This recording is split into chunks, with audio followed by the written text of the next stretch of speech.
ओम शांति। अव्यक्त बाप दादा। आज की डेट 17/4/1969, 17 अप्रैल 1969। टाइटल है पुरुषार्थ के स्नेही ही सबके स्नेही बनते हैं। आबू आध्यात्मिक संग्रहालय का उद्घाटन, म्यूजियम का उद्घाटन। सब स्नेही बच्चों को बाप की नमस्ते। आपका स्नेह किससे है? कौन है? बाप से। कोई ने कहा सर्विस से, कोई ने कहा बाप से, कोई ने कहा सर्विस से। और भी किससे स्नेह है? अभी भी एक बात रह गई है। बाप दादा से स्नेह तो है, लेकिन साथ साथ पुरुषार्थ से भी ज्यादा स्नेह रखना चाहिए। दैवी परिवार से स्नेह, सर्विस से स्नेह। ओम शांति। दैवी परिवार से स्नेह, सर्विस से स्नेह, बाप दादा से स्नेह, ये तो है ही, लेकिन वर्तमान समय पुरुषार्थ से ज्यादा स्नेह रखना चाहिए। जो पुरुषार्थ के स्नेही होंगे वो सबके स्नेही होंगे। पुरुषार्थ से हरेक का कितना स्नेह है वो हरेक को चेक करना है। बाप दादा से भी स्नेह इसीलिए है कि वो पुरुषार्थ कराते हैं। प्रारब्ध से भी स्नेह तब होगा जब पहले पुरुषार्थ से स्नेह होगा। दैवी परिवार का भी स्नेह तब तक ले अथवा नहीं सकते जब तक पुरुषार्थ से स्नेह नहीं। अगर पुरुषार्थ से स्नेह है तो वो एक दो के स्नेह के पात्र बन सकते हैं। स्नेह के कारण ही यह इकट्ठे हुए हो, लेकिन बाप दादा के स्नेह में रहते हो। अब पुरुषार्थ से भी स्नेह रखना है, क्योंकि यही पुरुषार्थ ही हम बच्चों की सारे कल्प की प्रारब्ध बनाता है। जितना बच्चों को स्नेह है उतना उससे बहुत अधिक बाप दादा का भी है। जितना जो स्नेही है उतना उसको स्नेह का रिस्पॉन्स मिलता रहता है। अव्यक्त रूप से स्नेह को लेना है। अव्यक्त स्नेह का पांच कहाँ तक पढ़ा है? वर्तमान समय का पांच यही है, अव्यक्त रूप से स्नेह को लेना और स्नेह से सर्विस का सबूत देना है। ये अव्यक्त स्नेह का पांच कहाँ तक पक्का किया है? अब क्या रिजल्ट समझते हो? आधे तक पहुंचे हो? मेजोरिटी की रिजल्ट पूछते हैं। कोई ने कहा 25%, कोई ने कहा 75%। 25% और 75% में कितना फर्क है? मेजोरिटी 25% समझते हैं। ऐसी रिजल्ट क्यों है? इनका कारण क्या है? 25% अव्यक्त स्नेह है तो बाकी 75% कौन सा स्नेह है? मेजोरिटी की अगर 25% रिजल्ट रही तो भविष्य समय आने वाला है, उसमें पास मार्क्स कैसे होंगी? अब तो अव्यक्त स्नेह ही मुख्य है। अव्यक्त स्नेह ही याद की यात्रा को बल देता है। अव्यक्त स्नेह ही अव्यक्त स्थिति बनाने की मदद देता है। 25% यह रिजल्ट क्यों? कारण सोचा है? समय अनुसार अब तक यही रिजल्ट नहीं होनी चाहिए। समय के प्रमाण तो 75% होनी चाहिए। फिर ऐसी रिजल्ट बनाने के लिए क्या करेंगे? उसका तरीका क्या है? अंतर्मुखता। ये तो सदैव कहते हो अंतर्मुख होना है, लेकिन ना होने का कारण क्या है? बाप दादा ने सर्विस से स्नेह, बाप दादा बोल रहे हैं बाप दादा से सर्विस से स्नेह तो है ही, लेकिन पुरुषार्थ से स्नेह कम है। इसका भी कारण यह देखा जाता है कि बहुत करके परिस्थितियों को देख परेशान हो जाते हैं। परिस्थितियों का आधार ले शक्ति को, बाबा बोलते परिस्थितियों का आधार ले स्थिति को बनाते हैं। स्थिति से परिस्थिति को बदलते नहीं। समझते हैं कि जब परिस्थिति को बदलेंगे तब स्थिति होगी, लेकिन होनी चाहिए स्वस्थिति की पावर, जिससे ही परिस्थिति बदलती है। वो परिस्थिति है, यह स्वस्थिति है। परिस्थिति में आने से कमजोरी में आ जाते हैं, स्वस्थिति में आने से शक्ति आती है। तो परिस्थिति में आकर ठहर नहीं जाना है। स्वस्थिति की इतनी शक्ति है जो कोई भी परिस्थिति को परिवर्तन कर सकती है। स्वस्थिति की कमजोरी होने के कारण कहाँ कहाँ परिस्थिति प्रबल हो जाती है। मेजोरिटी बच्चे यही कहते हैं, बाबा इस बात को ठीक करो तो हम ऐसे बने। इस बात की इस बात की रुकावट है। ऐसे कोई बिरले हैं जो अपनी हिम्मत दिखाते हैं कि इस परिस्थिति को पार करके ही दिखाएंगे। अर्जी डालते हैं, यह भी ठीक है, लेकिन अर्जी के साथ साथ जो शिक्षा मिलती है उसको स्वरूप में लाते नहीं। सबकी अर्जियों की फाइल बहुत इकट्ठी हो गई है। जैसे धर्मराज के चौपड़े होते हैं ना, वैसे वर्तमान समय बाप दादा पास बच्चों की अर्जियां बहुत है, हर एक का फाइल है, मुख्य बात तो सुनाई की पुरुषार्थ से स्नेह रखना है। अपने को आप क्या कहते हो? पुरुषार्थी हैं। आप पुरुषार्थी हो, फिर पुरुषार्थ को नहीं जानते हो? अपनी फाइल को जानते हो? अपना पुरुषार्थ क्या है उसका पता है? साकार रूप में फाइनल स्थिति देखी ना, तो साकार रूप में कर्म करके दिखाया तो उससे फाइनल स्टेज का पता पड़ा ना। फाइनल स्टेज के प्रमाण जो कुछ कमी देखने में आती है उस कमी को शीघ्र निकालना ही पुरुषार्थ से प्यार है। धीरे धीरे बाबा बोल रहे फाइनल स्टेज के प्रमाण जो कुछ कमी देखने में आती है उस कमी को शीघ्र निकालना ही पुरुषार्थ से प्यार है। धीरे धीरे नहीं करना चाहिए। साकार का भी मुख्य गुण देखा, वो कौन सी, वो कोई भी बात को पीछे के लिए नहीं छोड़ते थे, अभी ही करना है। जैसे ही वो अभी करते थे वैसे ही अभी करना है, ऐसे नहीं कि कब कर लेंगे, 10-15 दिन के बाद कर लेंगे, मधुबन जाकर पिछाड़ी को प्रैक्टिस कर लेंगे। इससे इंतजार बहुत करते हैं, इंतजाम को भूल जाते हैं, इंतजाम नहीं करते।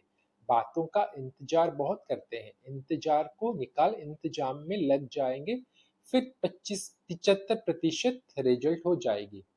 वर्तमान समय मेजॉरिटी में पुरुषार्थ की रिजल्ट 75% से कम नहीं होनी चाहिए। कारण भी सुना रहे हैं, कोई समय का इंतजार कर रहे हैं, कोई समस्याओं का, कोई बंधनों का, कोई फिर अपने शरीर का। लेकिन जैसे है, जो भी सामने है वैसे ही हालतों में इस ही शरीर में हमको संपूर्ण बनना है, ये लक्ष्य रखना है। अभी कुछ आधार, बाबा बोल रहे अभी कुछ आधार होने के कारण अधीन बन जाते हैं, बातों के अधीन है। हर एक अपनी अपनी कहानी अमृत वेले सुनाते हैं।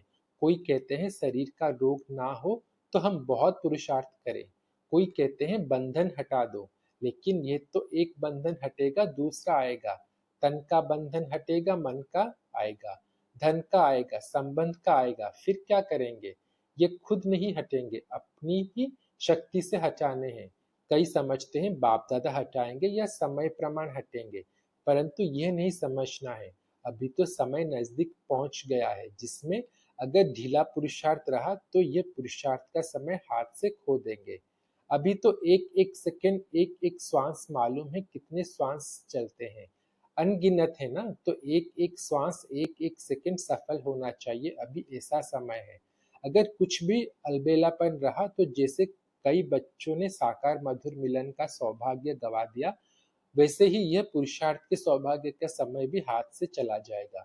इसीलिए पहले से ही सुना रहे हैं, पुरुषार्थ से स्नेह रख, पुरुषार्थ को आगे बढ़ाओ। ऊपर से सारा खेल देखते रहते हैं, तुम भी आकर देखो तो बड़ा मजा आएगा। बहुत रमणीक खेल बच्चों का देखते हैं, आप भी देख सकते हो। अगर अपनी ऊंची अवस्था में स्थित होकर देखो तो अपने सहित औरों का भी खेल देखने में आएगा। बाप दादा तो देखते रहते हैं, हंसी का खेल है। बड़े बड़े महारथी शेर से नहीं डरते मगर चींटी से डर जाते हैं। शेर में बड़ा सहज मुकाबला कर लेते हैं, लेकिन छोटी सी कुचल, बाबा बोलते लेकिन चींटी को कुचलने का तरीका नहीं जानते। यह है महारथियों का खेल। घुड़सवार पता है क्या करते हैं? गैलप करते हैं। घुड़सवारों का भी खेल देखते हैं। महारथियों का तो सुनाया, घुड़सवार जो है उन्होंने हिम्मत उत्साह बहुत है, पुरुषार्थ में कदम भी बढ़ाते हैं, लेकिन गैलप करते करते फिसल जाते हैं। फिसलते भी नहीं, गिरते भी नहीं, थकते भी नहीं, अथक भी है, चलते भी बहुत अच्छे हैं, लेकिन जो मार्ग की सीनरियां हैं उसमें आकर्षित हो जाते हैं। अपने पुरुषार्थ को चलाते भी रहते हैं, लेकिन देखने की संस्कार जास्ती है, ये क्या कर रहे हैं, ये कैसे करते हैं, तो हम भी करें। रीस करते हैं तो घोड़ेसवार में देखने का आकर्षण ज्यादा है। प्यादों की एक हंसी की बात है, खेल सुना रहे हैं। वो क्या करते हैं? होती है बहुत छोटी सी बात, लेकिन उसको इतना बड़ा पहाड़ बना देते हैं। पहाड़ को राई नहीं, राई को पहाड़ बनाकर उसमें खुद ही परेशान हो जाते हैं। है कुछ भी नहीं, उनको सब कुछ दना, बाबा बोल रहे उनको सब कुछ बना देते। बाबा बोल रहे है कुछ भी नहीं, उनको सब कुछ बना देते। ऊंचा ऊंचा देख हिम्मतहीन हो जाते हैं। फिर भी वर्तमान समय जो भी तीनों हैं, तीनों ही हैं, उनमें से आधा क्वालिटी ऐसी है जो अपने को कुछ बदल रहे हैं। इसीलिए फिर भी बाप दादा हर्षित होते हैं उन्हों की हिम्मत उल्लास कदम आगे बढ़ता हुआ देख। हर एक से पूछे कि कौन महारथी, कौन घोड़सवार, कौन प्यादे हैं तो बता सकेंगे। अच्छा, ओम शांति। फिर मधुबन अव्यक्त बाप दादा बोल रहे ओम शांति। ब्राह्मण, नेक्स्ट टाइटल है ब्राह्मण का मुख्य संसार सर्वस्व त्यागी। तो टाइटल है ब्राह्मण का मुख्य संस्कार सर्वस्व त्यागी। उसके लिए बाबा बोल रहे हैं अभी अभी आप सभी का संगठन खास किस लिए मंगाया है। संगठन के लिए मुख्य 4 बातें जरूरी है। 1, आपस में एक दो में स्नेह। 2, नजदीक संबंध। 3, सर्विस की जिम्मेवारी। और 4, ज्ञान योग की धारणा का सबूत। इन 4 बातों में तैयार हो।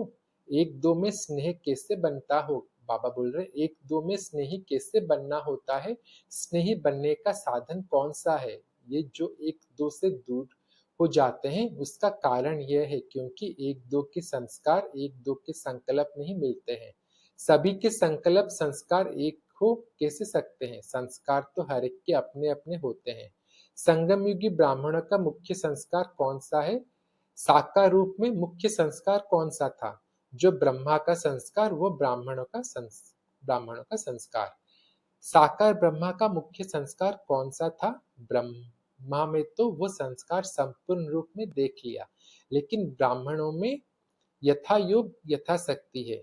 उनका मुख्य संस्कार था सर्वस्व त्यागी। निरंकारी का मतलब ही है सर्वस्व त्यागी। अपना सभी कुछ त्याग कर देते हैं। सर्वस्व त्यागी होने से सर्वगुण आ जाते हैं। दूसरों के अवगुणों को न देखना ये भी त्याग है। त्याग का अभ्यास होगा तो यह भी त्याग कर सकेंगे। सर्वस्व त्यागी अर्थात ध्येय के भान का भी सर्वस्व त्यागी। इस त्याग से मुख्य गुण कौन से आते हैं। सरलता और सहनशीलता। जिसमें सरलता सहनशीलता होगी वो दूसरों को भी आकर्षण जरूर करेंगे और एक दो के स्नेही बन सकेंगे। अगर सरलता नहीं तो स्नेह भी नहीं हो सकता। एक दो में स्नेही बनना है तो उसका तरीका यह है। एक तो सर्वस्व त्यागी देह सहित। इस सर्वस्व त्यागी से सरलता सहनशीलता आप ही आएगी।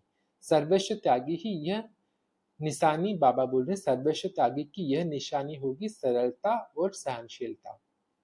साकार रूप में भी देखा ना, जितना ही नॉलेजफुल उतना ही सरल स्वभाव, जिसको कहते हैं बचपन के संस्कार। बुजुर्ग का बुजुर्ग, बचपन का बचपन। आप सभी भी बाबा बोल रहे आप सभी की चलन ऐसी हो जो आपकी चलन से बाप और दादा का चित्र देखने में आए। बोलने से नहीं, चलन से चित्र देखने में आएगा। ऐसी चलन अभी है। आपकी चलन से बाप दादा का चित्र देखने में आता है। देखने में तो आता है, लेकिन कभी कभी जब उस स्थिति में रहकर सर्विस करते हो तब आपकी वाणी से सूरत से समझते हैं कि इन्हों को ज्ञान देने वाला बहुत ऊंचा है। कहते हैं ना, आपकी चलन से बाप दादा के चित्र देखते हैं। लेकिन कभी कभी आप भी कैमरा हो। आपके कैमरे से बाप दादा के चित्र छपे हुए हैं। वो कभी कभी देखते हो। वो कभी कभी देखते हो क्यों। सदैव वही चित्र चलन में क्यों नहीं देखते हो। पुरुषार्थ है। ये पुरुषार्थ शब्द कहाँ तक चलना है। जब बच्चे बोलते हैं पुरुषार्थ है तो बाबा बोलते हैं पुरुषार्थ शब्द कहाँ तक चलना है। कितना समय अभी पुरुषार्थ करना है। क्या अंत तक ऐसे ही कहते रहेंगे कि हम पुरुषार्थी हैं, जैसे अब कह रहे हो ऐसे ही अंत तक कहेंगे। बाबा पूछते हैं पुरुषार्थ सब भी अब चेंज होना है। भले पुरुषार्थी तो अंत तक रहेंगे, लेकिन वो पुरुषार्थ ऐसा नहीं होगा जैसे अभी कहते हो। पुरुषार्थ का अर्थ ही है जो एक बार गलती हो फिर वही दूसरे बार ना हो, ऐसा पुरुषार्थ है। पुरुषार्थ का जो अर्थ है उसमें प्रैक्टिकल में आना है। एक ही भूल बार बार हो तो उसको पुरुषार्थ कैसे कहेंगे। पुरुषार्थ का लक्ष्य तो होना चाहिए। बाकी इस तरह का पुरुषार्थ सब भी निकल जाना चाहिए। एक दो के स्नेही कैसे बन सकेंगे। सिर्फ पत्र व्यवहार करना, संगठन करना, इससे नहीं बनेंगे। ये तो स्थूल बात है, लेकिन एक दो के स्नेही तब बनेंगे जबकि संस्कार को संकल्पों को एक दो से मिलाएंगे। उसका तरीका भी बताया। सर्वस्व त्यागी की निशानी क्या होगी। सरलता सहनशीलता। ये बातें जब धारण करेंगे तब स्नेही बनेंगे। सरलता लाने के लिए सिर्फ एक बात जरूर वर्तमान समय ध्यान में रखनी है। वर्तमान समय देखा जाता है आजकल की स्थिति जो है वो कुछ सुस्ती के आधार पर है। सुस्ती और निंदा दो शब्द है ना, तो वर्तमान समय स्तुति के आधार पर स्थिति है, अर्थात जो कर्म करते हैं उनके फल की इच्छा व लोभ रहता है, कर्तव्य के फल की इच्छा ज्यादा रखते हैं।